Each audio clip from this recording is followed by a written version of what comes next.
Good morning students. बेटा ये आपको प्रॉब्लम चल रही है, सबको पता है। तो हम लोग क्या है कि आपका ध्यान रखते हैं, स्कूल वाले ध्यान रखते हैं, हम लोग आपका लॉस नहीं करना चाहते। तो आपने 4 चैप्टर तो पहले पढ़ ही लिए थे वीडियोस से, कुछ स्कूल में पढ़ लिया, सबको पता है। अब अपन क्या करें कि बेटा मॉडर्न फिजिक्स होती है ना, जो इजी वाली फिजिक्स, मेरा मतलब चैप्टर नंबर 11 से आगे वाली फिजिक्स, बेटा उसमें 2 चैप्टर पढ़ा रहे हैं सर भी। आपको 16 तारीख तक उसका होमवर्क पूरा करना है, लर्न भी करने, और आते टेस्ट लेंगे जैसे ओपन होगा दिवाली के बाद स्कूल तक। बहुत सावधानी से धीरे धीरे याद ही करवा देंगे हम वीडियोज़ में। तो बेटा एक तो ये प्रकाश का विद्युत प्रभाव एक चैप्टर चालू कर रहे हैं, ये 13 नंबर का चैप्टर है, बहुत सीधा सा और थ्योरेटिकल चैप्टर है टोटली। तो आपको अच्छे से नोट्स प्रोवाइड करवा रहे हैं आज ही, और आप इस चैप्टर को अच्छे से फेयर कॉपी में नोट भी करोगे और साथ साथ लर्न भी करोगे, और सर प्रयास करेंगे कि आपको इसमें कोई प्रॉब्लम भी नहीं बचेगी, आप वीडियो सावधानी से देखते हैं तो ओके। अपना कोर्स भी चलता रहेगा। तो बेटा मैं कह रहा था कि एक सर ने चैप्टर का नाम लिखा है, वो बड़ा स्वीट सा चैप्टर है, आप ध्यान से देखें आप, प्रकाश का विद्युत प्रभाव। ये मॉडर्न फिजिक्स से इजी वाली फिजिक्स होती है, बहुत इजी वाली फिजिक्स। शुरू में आप लोग सफ़र करते हैं, टफ लगता है वो आपको। तो देखिए मैं इसकी इंग्लिश भी लिखूँ एक थोड़ी देर के लिए। बेटे चैप्टर 13 लिखा है ना, इसको इंग्लिश में कहते हैं फोटो इलेक्ट्रिक इफेक्ट। बड़े प्यार से देखना आप इसको, फोटो इलेक्ट्रिक इफेक्ट, ऐसे एक चैप्टर का नाम बोला सर ने यहाँ। ये देखो बिल्कुल इजी सा चैप्टर है। चलो आप और मिले इससे। तो आपने कहा सर पहले हमें ये बता दो, बेटा आपके नोट्स में पहला क्वेश्चन ये लिखा है कि प्रकाश का विद्युत प्रभाव क्या है। बड़ी ईमानदारी से देखना आप इसको। बेटा एक बात बताओ, ये धातु लिया हमने, आपने कहा सर कौन सा धातु? बेटा कोई मान लो क्षारीय धातु है, और कौन सा धातु लेते हैं वो भी सर बताते जाएंगे, आगे अपने आप आ जाएगा। मैं आपको बताऊं कि बेटा एक मैंने धातु लिया है, ये सर आपको सिखाना चाहते हैं प्रकाश का विद्युत प्रभाव क्या है।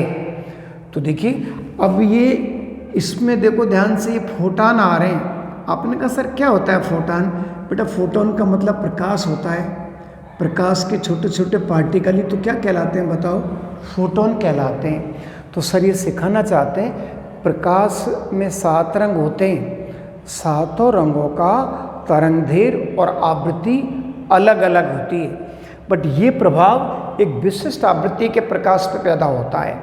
आपने कहा सर क्या होता है विशिष्ट आवृत्ति? अधिक आवृत्ति के प्रकाश पे। तो बेटा बताऊं मैं आपको कि जब एक विशिष्ट आवृत्ति का प्रकाश किस पे आके गिरता है? धातु पे।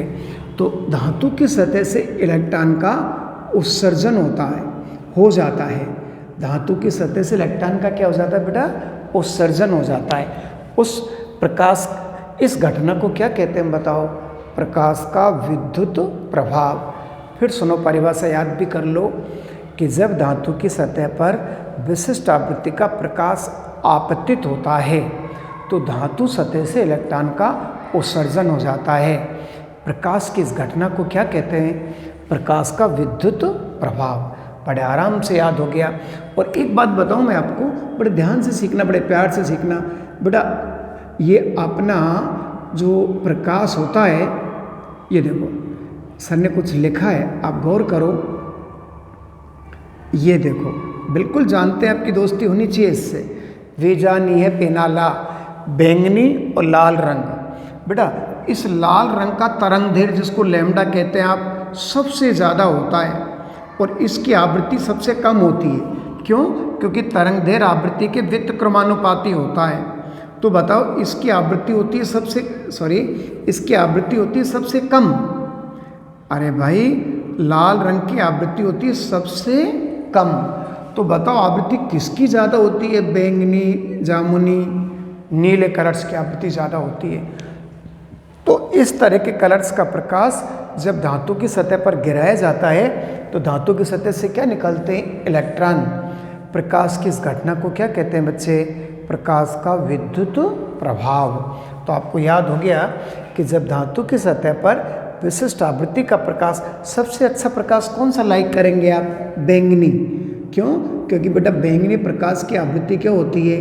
मैक्सिमम होती है, यूलानिट सबसे ज़्यादा होती है। तो इसका मतलब हो गया कि जब विशिष्ट आवृत्ति का प्रकाश धातु पर आके गिरता है तो उससे काय का उत्सर्जन होता है, इलेक्ट्रॉन का। अब आपने कहा सर ये परिभाषा तो हमें याद होगी प्रकाश के विद्युत प्रवाह की, तो बेटा एक शब्द और लिख दिया सर ने, बड़ा आराम से, थ्योरेटिकल चैप्टर है, शानदार नोट्स आपको लिखे हुए मिल रहे हैं, फटाफट चैप्टर को नोट कर लो, चैप्टर तैयार हो जाएगा। ये देखो सर ने एक और शब्द लिख दिया, आपको ध्यान देना पड़ेगा, क्या लिखा पड़ा हो इसको, देहली आवृत्ति। बेटा आवृत्ति का सिंबल होता है न्यू, और यहाँ यूँ लगा देते तो न्यू नॉट हो गया। यस, तो देहली आवृत्ति को सर कैसे डिनोट करेंगे, नी नॉट से। आपने कहा सर देहली आवृत्ति की परिभाषा बताओ, तो देखिए यस, वह आवृत्ति या वह न्यूनतम आवृत्ति जिससे अधिक आवृत्ति के प्रकाश से इलेक्ट्रॉन का उत्सर्जन हो जाता है। बेटा सभी आवृत्ति के प्रकाश से इलेक्ट्रॉन का उत्सर्जन नहीं होता है। यस, तो इसका मतलब वह न्यूनतम आवृत्ति जिससे अधिक आवृत्ति पर धातु सतह से इलेक्ट्रॉन का क्या हो जाता है, उत्सर्जन, उसे कौन सी आवृत्ति कहते हैं, देहली आवृत्ति। इसका मतलब हो गया कि देहली आवृत्ति से अधिक आवृत्ति के फोटॉन जब धातु की सतह पर आके गिरते हैं तो धातु सतह से काय का उत्सर्जन हो जाता है, बच्चे बताओ, इलेक्ट्रॉन का। प्रकाश की इस घटना को या इस न्यूनतम आवृत्ति को क्या बोलते हैं आप लोग, देहली आवृत्ति। I think you learn it, पक्का पक्का लर्न करेंगे आप, इसको याद हो जाएगा क्या बेटा, इसको याद कर लेंगे आप सब। यस, और सभी धातुओं के लिए देहली आवृत्ति का मान अलग अलग होता है। यस, आपने कहा सर कौन से धातु लेते हैं जनरली, कौन से धातुओं को उपयोग में आता है ये। यस, तो ये मैं अभी बताऊँ आपको थोड़ी देर में, एक मिनट फिर सुनो मेरी बात। बेटा ऐसे प्रकाश आके गिरेगा, यस, और धातु से कौन पैदा होने वाले हैं बताओ, इलेक्ट्रॉन। तो सर ये कहना चाहते हैं कि एक निश्चित आवृत्ति से अधिक आवृत्ति के प्रकाश से ही इलेक्ट्रॉन का उत्सर्जन होता है। तो उस न्यूनतम आवृत्ति को क्या कहते हैं बताओ, देहली आवृत्ति। वह न्यूनतम आवृत्ति जिससे अधिक आवृत्ति पर धातु सतह से इलेक्ट्रॉन का उत्सर्जन हो जाता है, उसे कौन सी आवृत्ति कहते हैं, देहली आवृत्ति कहते हैं। आराम से प्लीज़ ये परिभाषा आप लर्न करेंगे। आपने कहा सर देहली आवृत्ति का मान किस पर निर्भर करता है, हर धातु के लिए इसका मान अलग अलग होता है। बेटा एक और परिभाषा देखो, शानदार परिभाषा, कार्यफलन किसे कहते हैं, धीरे धीरे आराम से देखें आप, कार्यफलन किसे कहते हैं। यस, यह किस कारक पर निर्भर करता है, इट्स वेरी इंपॉर्टेंट डेफिनेशन। देखो सर ने कुछ शब्द लिखा है, आप पढ़ना है इसको, वर्क फंक्शन। बेटे ये देखो, इसको सर डिनोट कर रहे हैं फाइ नोट से। ये देखो आराम से आएगा, बड़ा इजी लगेगा आपको चैप्टर।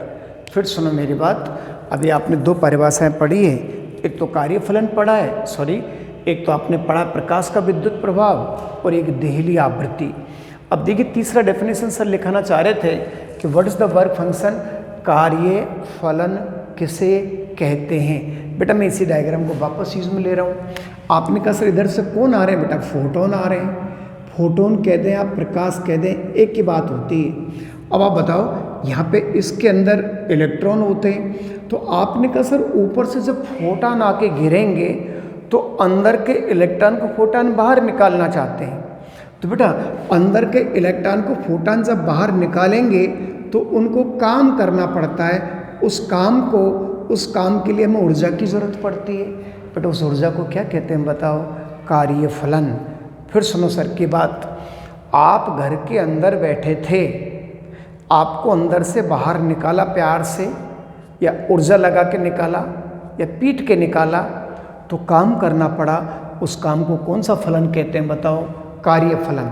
तो वह न्यूनतम ऊर्जा जो धातु के सतह के अंदर के इलेक्ट्रॉन को बाहर निकालने के लिए आवश्यक होती है, उसे कौन सा फलन कहते हैं बताओ, कार्यफलन।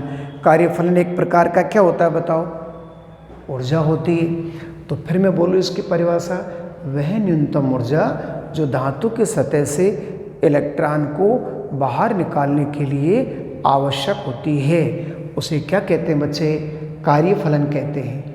कौन सा फलन कहते हैं, कार्यफलन। अब ध्यान से सुनो एक बार सर की और अच्छी प्यारी वाली बात, बेटा कार्यफलन का मान धातु की प्रकृति पर निर्भर करेगा, क्योंकि सभी धातुओं का कार्यफलन एक जैसा नहीं होता। तो याद रखो ये कार्यफलन किस कारक पे निर्भर करता है बेटा?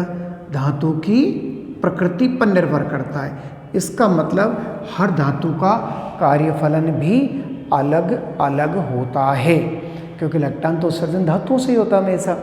तो आपको एक परिभाषा याद होगी क्या?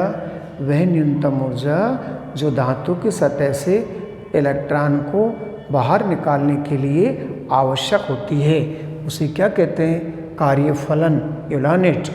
यस। अब ये कौन से कारक पे निर्भर करती है? आपने कहा सर कार्यफलन का फार्मूला सुनो। बेटा एक बात बताऊं, कार्यफलन का हमने सूत्र लिखा, आप एक बार लर्न करो हमारे साथ। ये देखो, इंग्लिश में बोलते हैं वर्क फंक्शन, किससे डिनोट करते हैं आप इसको? फाई नॉट से। सर ने फार्मूला लिखा, फाई नॉट बराबर एच न्यू नॉट। एक फार्मूला आपने सुना होगा बेटा, फोटान की आवृत्ति कितनी, फोटान की ऊर्जा कितनी होती है? ई बराबर एच न्यू। तो ई ऊर्जा है, उसका अपने कार्यफल लिख दिया, एच की जगह एच ही। बट यहाँ ये कौन सी आवृत्ति है? देहली आवृत्ति। बेटा इसको क्या बोलते हैं आप बताओ? अभी 2 मिनट पहले डेफिनेशन पढ़ी थी ना आपने, देहली आवृत्ति। ये प्लांक स्थिरांक होता है, धीरे धीरे पढ़ा होगा वैसे अपनी केमिस्ट्री में और फिजिक्स में भी पढ़ने वाले हैं आप। बेटा प्लांक स्थिरांक होता है ये। और फाई नॉट को आप क्या कह रहे हैं? कार्यफलन। कभी जरूरत पड़े आपको, ये देखो अपन को जरूरत पड़ेगी तो बेटा इसको हम ऐसे भी लिख देते हैं, देखो जल्दी, अच्छा लगेगा आपको ये भी। यस। फिर सुनो मेरी बात बेटा, आवृत्ति न्यू की जगह न्यू नॉट लिखा है क्योंकि कार्यफलन के साथ कौन सी आवृत्ति आएगी? देहली आवृत्ति। एक बच्चे ने कहा सर ये फार्मूला हमें लर्न है, बिल्कुल लर्न होना चाहिए आपको ये फार्मूला, C बराबर न्यू लैम्डा। अब बताओ यहाँ नोट लगाएंगे तो यहाँ भी नोट लगाना पड़ेगा। इसको आप देहली आवृत्ति कहते हैं तो बेटे देहली तरंगदैर्घ्य होगा। क्या होगा?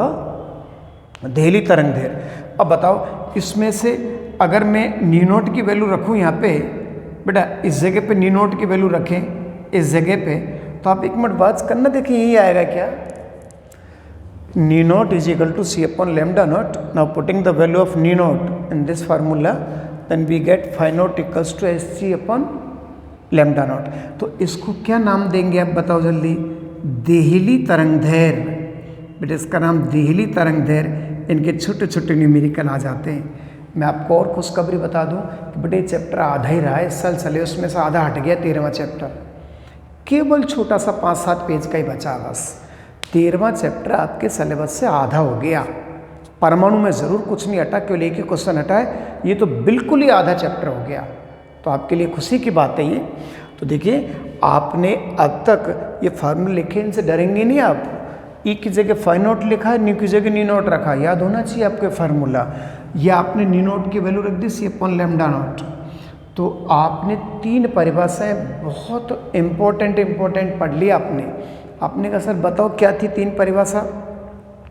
बेटा पहली परिभाषा थी प्रकाश का विद्युत प्रभाव, दूसरी देहली आवृत्ति और तीसरी कार्यफलन, जो सबसे इम्पोर्टेंट है, वह न्यूनतम ऊर्जा जो धातु के अंदर के इलेक्ट्रॉनों को बाहर निकालने के लिए आवश्यक होती है, उसे कौन सा फलन कहते हैं? कार्यफलन। हर धातु का कार्यफलन क्या होता है? अलग अलग। मैं इसको रफ करना चाहूँगा बेटा, हर धातु का कार्यफलन अलग अलग होता है।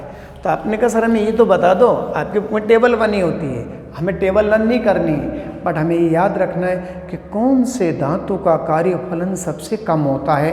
बेटा सीजियम का, क्षारीय धातु होता है सीजियम। यस। तो ऐसे कहते हैं कि सीजियम का कार्यफलन केवल इतना होता है 2.14 electron volt. This is the work function of caesium. इस और आपने कहा सर फिर ये भी बता दो हमें कि सबसे ज़्यादा कार्यफलन किसका होता है, सबसे मैक्सिमम? तो मैं आपको बता दूं कि बेटा सबसे मैक्सिमम होता है प्लेटिनम का। प्लेटिनम, तो प्लेटिनम का कार्यफलन होता है, ये देखो 5.65 electron volt. This is very high, सबसे ज़्यादा नज़र आ रहा है ये तो न्यूनतम और अधिकतम ये भी आपको लर्न करने पड़ेंगे। तो आपने कहा सर इसका कार्यफलन न्यूनतम होता है, इससे हमें क्या नॉलेज मिला? इससे नॉलेज मिला कि अगर धातु की सतह पे आप सीजियम का लेप कर दें, बेटा किसका लेप कर दें अपन? सीजियम का, तो आप पक्का सोच लो कि सीजियम में से इलेक्ट्रॉन का उत्सर्जन जल्दी होगा, किसकी तुलना में? प्लेटिनम की। तो इलेक्ट्रॉन उत्सर्जन धातु सतह से बाहर होना जिस धातु के लिए कम होता है उसी का कार्यफलन भी क्या होगा? कम। मतलब इलेक्ट्रॉन को कम देर रोक पा रहा है और फटाफट बाहर निकाल देता है। तो याद रखो, न्यूनतम कार्यफलन सीजियम का होता है, अधिकतम प्लेटिनम का होता है, और टेबल में से कोई वर्क फंक्शन आपको लर्न नहीं करने, अभी भी नहीं करने, फ्यूचर में भी लर्न नहीं करने। आपको आराम से रहना है, हैप्पी हैप्पी रहना है।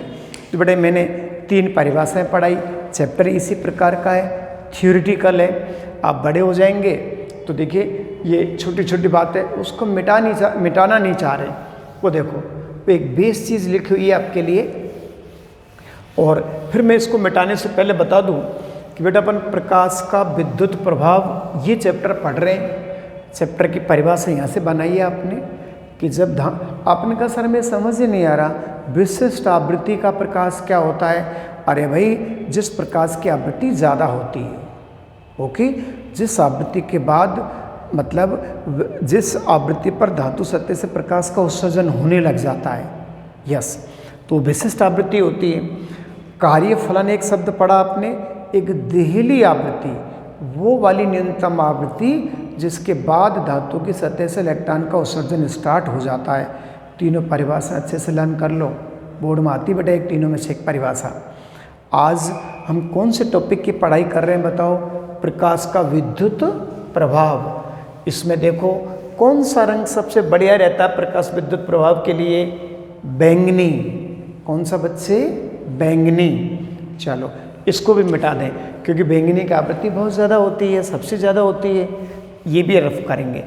तो आज किसकी स्टडी करने जा रहे हैं? प्रकाश विद्युत प्रभाव की। तो आपने कहा सर अब क्या सिखाओगे? बेटा प्रायोगिक प्रदर्शन सिखाएंगे इसका।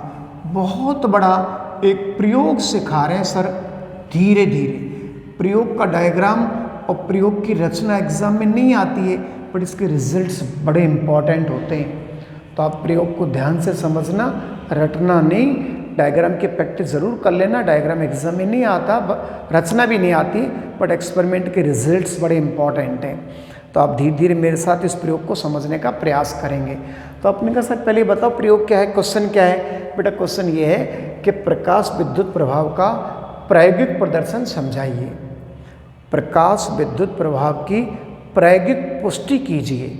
कौन से प्रभाव की बताओ? प्रकाश विद्युत प्रभाव की। आप और हम चलेंगे।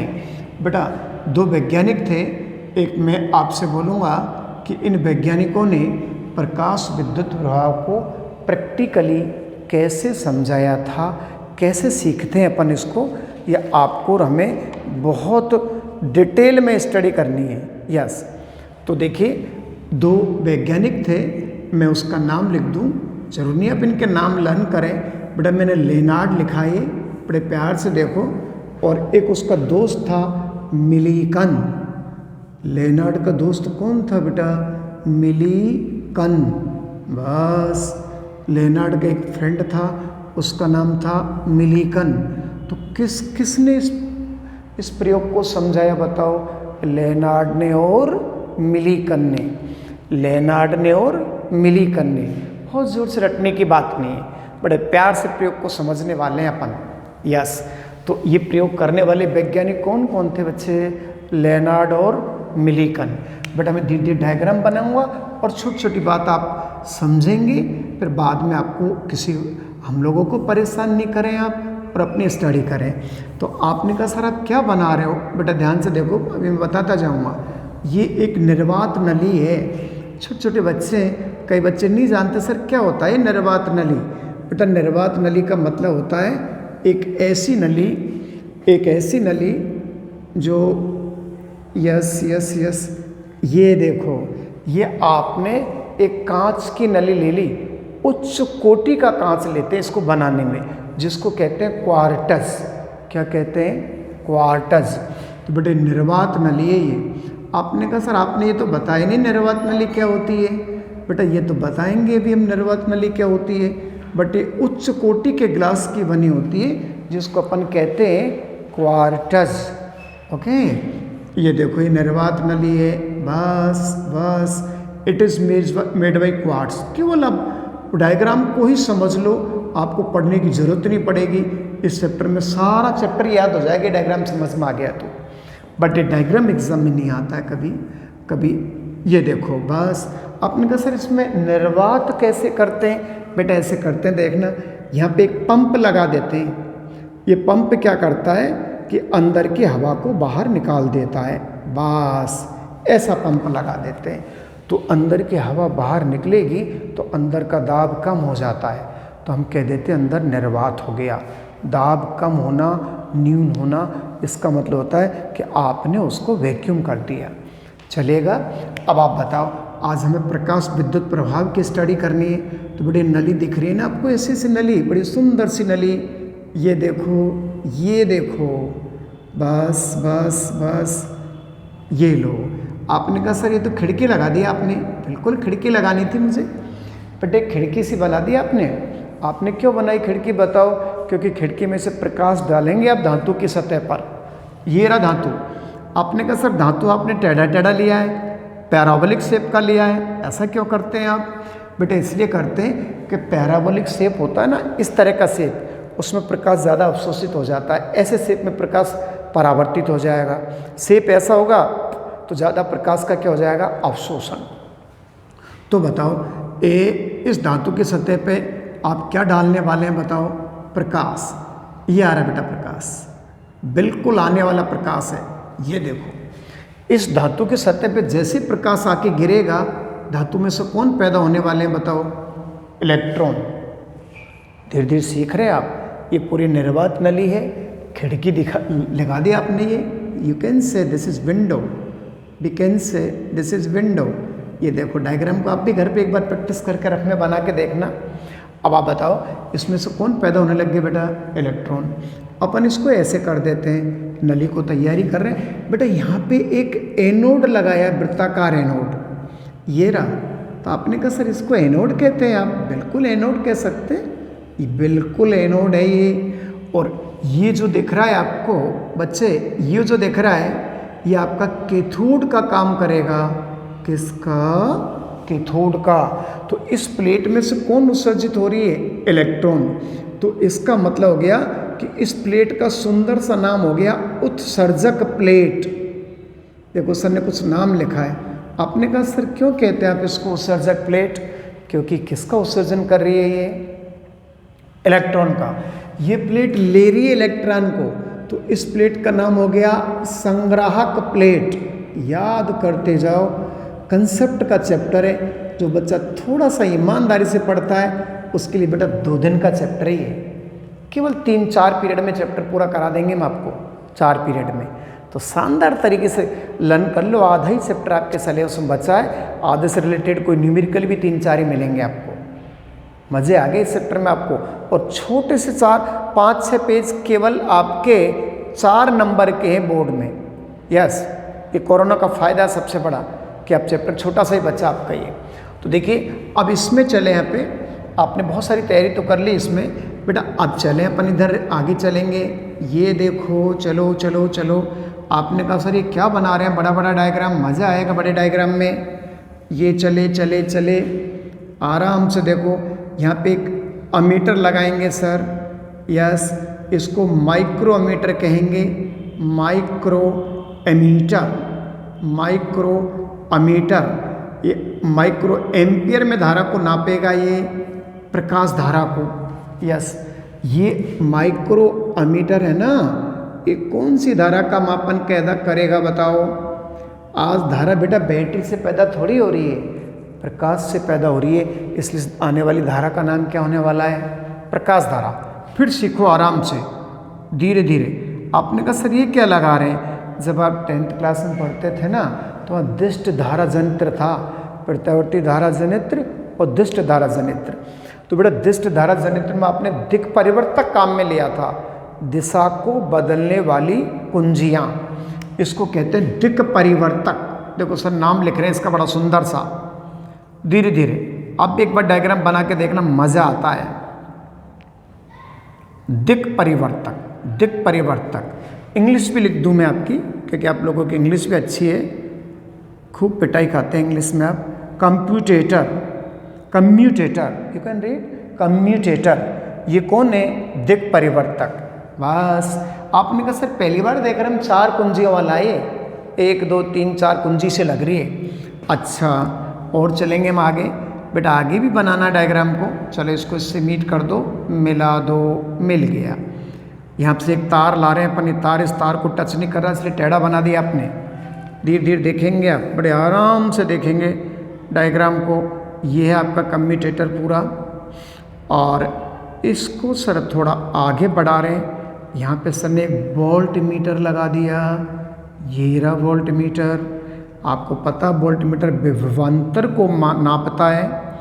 यहाँ पे एक धारा नियंत्रक प्रोसेस लगा दिया, लेकिन इस धारा नियंत्रक को विभव विभाजक कहेंगे। क्यों कहेंगे? थोड़ा इंतज़ार करेंगे आप। बस बस बस ए चलो आगे। बैटरी बैटरी बैटरी, बड़ा बैटरी लगा दिया सर ने। यहाँ पे एक बैटरी है, सुंदर सा बैटरी दिख रहा है आपको। बेटे यहाँ पे कुंजी लगा दो। ये लो हमारे परिपथ तैयार हो गया, डरेंगे नहीं आप। कुंजी, बड़ा बड़ा बैटरी। बस अब बहुत अच्छा सा खेल खेलना है। पहले मुझे आप बात बताओ कि इस पूरे परिपथ में धारा पैदा हो गई, प्रकाश धारा, प्रकाश धारा। ओके, अब चलो देखिए, अब मैं क्या करता हूँ, आपने कहा सर हमें ये बताओ आप क्यों लगा रहे हो ये गंदा गंदा दिक् परिवर्तक। बेटा क्यों लगा रहे हैं, बड़े प्यार से देखना। इसको इससे मिला दो, ये जोड़ दी मैंने कुंजियाँ, आपने कुंजियाँ जोड़ दी, तो मुझे आपसे बात करनी है। ये पॉजिटिव है ना बेटा? चलो मेरी अंगुली देखो, अंगुली देखो, अंगुली देखो, बताओ एनोड प्लेट को कौन सा आवेश मिल गया भाई? धन विभव मिल गया एनोड प्लेट को इस कम्यूटेटर से, कुंजी से। देखना भैया, चलो चलो चलो, कौन सा विभव मिला? धन विभव। इधर से कौन पैदा होंगे? इलेक्ट्रॉन। ये इलेक्ट्रॉन और धन मिलके कौन सी धारा पैदा करेंगे? प्रकाश धारा। यस। अब मैं डायग्राम तो बेटा पूरा बना चुका, एक एक बात शुरू से ही बता रहा हूँ मैं आपको, धीरे धीरे बड़े प्यार से। आप में कौन अच्छा बच्चा है? मैंने आपसे प्रॉमिस किया था कि बेटा ये चैप्टर में 4 पीरियड में ही फिनिश कर दूंगा शानदार तरीके से। आप बुक की रीडिंग करो घर पे, बुक में से एक लाइन को पढ़ो, नोट्स आपको शानदार बना के दे रहे हैं, उनको नोट कर लो फेयर कॉपी में शानदार तरीके से। जो चैप्टर आपका चल रहा होगा, न्यू राजस्थान वाले बच्चों को तो मैं पढ़ाता हूँ तो उनको पता होगा कि बेटा 5वां चैप्टर आपका चल रहा था, तो 5वें चैप्टर के बाद 5 पेज छोड़ के और ये चैप्टर को नोट कर लेना। इसके बाद मैं 14वां चैप्टर भी करा रहा हूँ आपको रेगुलर, 13-14 को कंप्लीट कर लो आप फटाफट मेरे साथ साथ, हम जीत जाएंगे। 16 तारीख को जब भी दिवाली के बाद स्कूल खुलते हैं, दोनों चैप्टर को तैयार करके आओ, आते ही टेस्ट लूँगा। यस, न्यूमेरिकल कौन से करने, सब कुछ है, सब कुछ सब बता देंगे सर आपको। अब ध्यान दो वापस, फिर सुनो मेरी बात बेटा, पूरे एक्सपेरिमेंट को अपन एक बार फिर समझें। देखिए ये कैसी नली लिया अपने, निर्वात नली, इसमें क्या लगा दिए? 2 इलेक्ट्रोड। पहला इलेक्ट्रोड कौन है? कैथोड। दूसरा कौन है? एनोड। कैथोड एनोड तैयार कर लिए थे आपने ये। अब अपन क्या करेंगे कि यहाँ पे जो इसको कैथोड है ना बेटा, ये ऐसे शेप का लिया है, इसको पैराबोलिक शेप कहते हैं, परिवलय आकृति कहते हैं। क्यों लिया परवलय आकृति का? कि बेटा पैराबोलिक आकृति होती है ना, वो प्रकाश का ज़्यादा अवशोषण करती है। अरे भाई एक प्लेट समतल होगी तो उसमें तो प्रकाश का परावर्तन हो जाएगा, पैराबोलिक प्लेट में प्रकाश का परावर्तन नहीं होता है, ज़्यादा अवशोषण होता है। तो एग्जाम में पूछता है कि बच्चों आपने पैराबोलिक शेप की क्यों लिए, तो आप कह देंगे ज़्यादा प्रकाश का अवशोषण करेगी, इसलिए इस प्लेट का नाम क्या रखा आपने? उत्सर्जक प्लेट। इससे कौन पैदा हो गए बच्चे? इलेक्ट्रॉन। जैसे ही इससे इलेक्ट्रॉन निकलेंगे तो आपकी धनात्मक संग्राहक प्लेट इलेक्ट्रॉनों का अवशोषण करेगी और उसके अंततः परिपथ में कौन सी धारा पैदा हो जाएगी? प्रकाश धारा। प्रकाश धारा का मापन माइक्रो अमीटर में करेंगे। बेटा 1 म्यू का मतलब होता है 10⁻⁻6 एम्पियर। बिल्कुल लर्न करना पड़ेगा आपको, बड़े हो गए अब आप। यस, आप सोच के देखो, प्रकाश धारा बहुत कम मान की प्राप्त होती है, इसलिए तो वैज्ञानिक इसको यूज में ले नहीं पा रहे हैं। इतना बड़ा एक्सपेरिमेंट आपने किया और उसमें जो धारा पैदा हो रही है वो तो बोलते 1 एम्पियर का 10⁶वां भाग पैदा हो रही है, जो बहुत कम है। ठीक है ना? तो ये प्रकाश धारा पैदा करेंगे अपन, तो इसमें प्रकाश धारा उत्पन्न होती है, इसको काय में नापेंगे? माइक्रोमीटर में। आपने पूछा, अब मैं देखो ये इससे मिल लिए अपन ने, इससे मिल लिए, मेरे बाद नली से मिल लिए। अब मैं इधर आ जाऊँ, क्या नाम दिया था इसका आपने? कम्यूटेटर। ये जो डिवाइस दिख रहा है इसका नाम कम्यूटेटर था। बेटा कम्यूटेटर को हिंदी में कहते हैं दिशा को बदलने वाला, दिक् परिवर्तक। आपने सर क्यों लगाया इसको? डायरेक्ट तार जोड़ देते आप। बेटा इसलिए लगाया कि अभी देखो मेरी उंगली चल रही है, प्लस से चली, ये चली, ये चली, ये चली, कौन सा विभव दिया आपने इसको? धन विभव। अब फिर मैं वापस चलूँगा, एक बार इसको आपको खेल के बता रहा हूँ इसको मैं। यस यस, अब की बार सर ने इनको ऐसे जोड़ दिया कुंजियों को, देखो प्यार से बेटे, कुंजियों को अब की बार यूँ जोड़ दिया। अब ध्यान से देखना, मेरी अंगुली इधर से चलेगी, ये चली, ये चली, ये चली, ये चली और यूँ। इसका मतलब अब आपने संग्राहक प्लेट को ऋण विभव दे दिया। अब आपसे एग्जामिनर आपसे पूछेगा कि इस दिक् परिवर्तक का उपयोग क्या है, तो आप ये कहना एग्जामिनर को कि इसकी सहायता से हम संग्राहक प्लेट को ऋण विभव भी दे सकते और धन विभव भी दे सकते, अर्थात प्लेट के विभव में ध्रुवता को बदल सकते हैं। ध्रुवता का मतलब होता है धन विभव भी देना और ऋण विभव भी देना। तो ये चीज़ आपको अच्छे से आनी चाहिए, ये देखो सब बच्चों को आनी चाहिए। तो प्लेट को आपने ऐसे जोड़ा था, डायग्राम बनाया तब, ये आपका ये देखो दिक् परिवर्तक को सी से डिनोट कर दिया सर ने। इस प्लेट पर कौन सा आवेश आया था बताओ? धनावेश आया था। ये बैटरी को काम में ले रहे हैं अपन, बैटरी को तो केवल बेटा इसलिए काम में ले रहे हैं कि इस प्लेट को धन और ऋण विभव दे सकें। वास्तव में तो उस पूरे प्रयोग में धारा किसकी वजह से पैदा हो रही है? प्रकाश की वजह से। प्रकाश के छोटे छोटे पार्ट्स को क्या बोलते हैं? फोटोन, फोटोन कहते हैं, ऐसे फोटोन कहते हैं। तो इस पूरे एक्सपेरिमेंट को बहुत ध्यान से देखो, इसके कंक्लूजन आपको फिर मैं नए पीरियड में पढ़ाऊंगा। मैंने आपसे प्रॉमिस किया था कि 4 पीरियड में ये चैप्टर मैं पूरा ढंग से रटा दूंगा, लर्न करा दूंगा, न्यूमेरिकल्स भी बता दूंगा। केवल 4 पीरियड दो बस मुझे, ठीक है ना? आप भी होमवर्क कर लेना अच्छी तरह से, नोट कर लेना शानदार नोट्स में से, और साल भर के लिए भूल जाओ 16-17 को जब भी आप मिलें तो हम आती टेस्ट देना। ओके, थैंक यू, पढ़ो इसको आज।